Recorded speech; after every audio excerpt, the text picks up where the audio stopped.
Can you define rent seeking? Because it sounds like I'm sure there's a lot of people that are in real estate out there that are like, what do you mean? So I don't think it's not that rents are inherently a bad thing, but rent seeking kind of has its own unique meaning. Yeah. And the way I would describe it is getting in the middle of some transaction and extracting value or extracting a rent, right? Without providing any value. A landlord provides value, right? They're providing the home or whatever. But being a unnecessary middleman. Where you're collecting some fee for something. The classic example, and there's a picture I show in some of my talks, is a guy that has a chain over a river, right? And there's a guy coming on a boat, and he lifts up the chain and says, "You can't cross until you pay me." Yeah.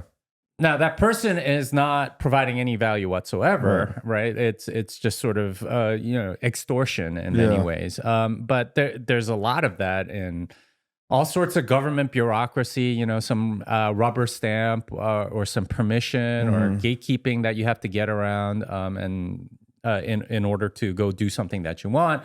Or it could be like a bilateral transaction, right? Yeah. I want to sell you something.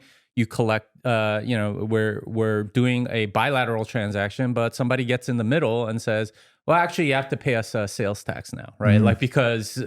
for whatever reason they feel entitled to it. Yeah. And it's those things are ultimately friction for the normal market economy, and they don't really provide value to anyone. Yeah, it's parasitical, right? That this transaction could flow seamlessly without that middleman. And the devil's in the details, of course, because a lot of these middlemen would argue sometimes they're connecting the parties, right? Like, I made the introduction between A and B, but it's that I think the key line is that element of coercion or the threat of coercion, where it's like pay me or else. That's when you're violating life, liberty, and property. Yeah, and oftentimes it's backed up by the state, right? There are a lot of people in corporate America, right, that have to do a lot of compliance work, and that I would say is somewhat rent seeking, because ultimately, if you don't comply with government regulations, most of which is honestly arbitrary or designed to sort of benefit rent seekers, it ends up hurting all the other transactions that you're doing as a company and makes the price higher. That's the unfortunate reality of a lot of stuff. It's not again, not to single anyone out that works in compliance, but sort of the grim reality is your entire occupation is a knock-on effect of government rent seeking, right? That you're actually also, I used to be in tax, and that's what tax accountants do, right? They play that role, and all taxes are rent seeking in many ways. And right? I think that, I didn't know a lot of tax accountants that love their job either. So there's something related there, right? It's like people tend to hate these jobs naturally. And so, I guess Bitcoiners are just trying to get us to a world where we're doing things we like and we're more productive, and therefore we're all richer, we're all more free, things are more peaceful because we're interdependent rather than kind of in these isolated antagonistic groups.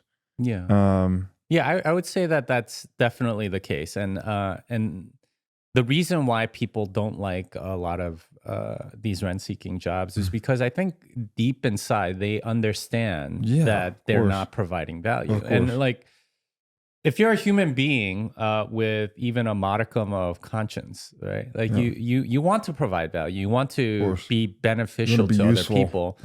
But if you're not being that way, right? If you're hurting humanity or whatever, of course you're going to hate it. And like I think about like New York and all the investment bankers and stuff there. They are constantly like drowning themselves in drugs and alcohol and stuff like that, because I think deep down they know too, right? Like they're not providing any value. I mean, if you're like creating a good or service that everyone needs, I don't think you'd feel the need to do that. But you're working 100-hour weeks, so you can make this trade and make $100 million printed out of thin air because you did a 100x FX trade that like created money for yourself and not really benefit anybody else, I mean, that seems to me, good reason to be depressed. Yeah, and of course. why you need to drown that out. Yeah, a key, I would argue the key to fulfillment in life is adding value to the lives of others, right? This is why parenting is so fulfilling, because you're actually doing that all the time.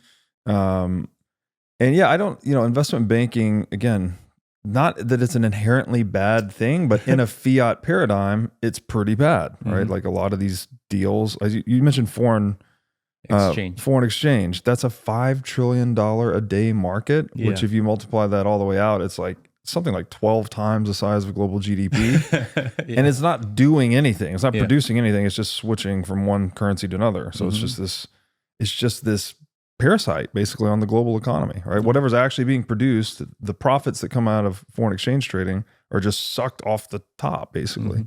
And so anyone that's involved in that probably does know deep down, wow, I'm getting paid, but I'm not doing anything. I'm not adding any value to the human race. So that creates this dissonance within them. Yeah. And it makes them depressed, addicted to lots of different things. And, I mean, it's not a good way to go. No. Thanks for watching.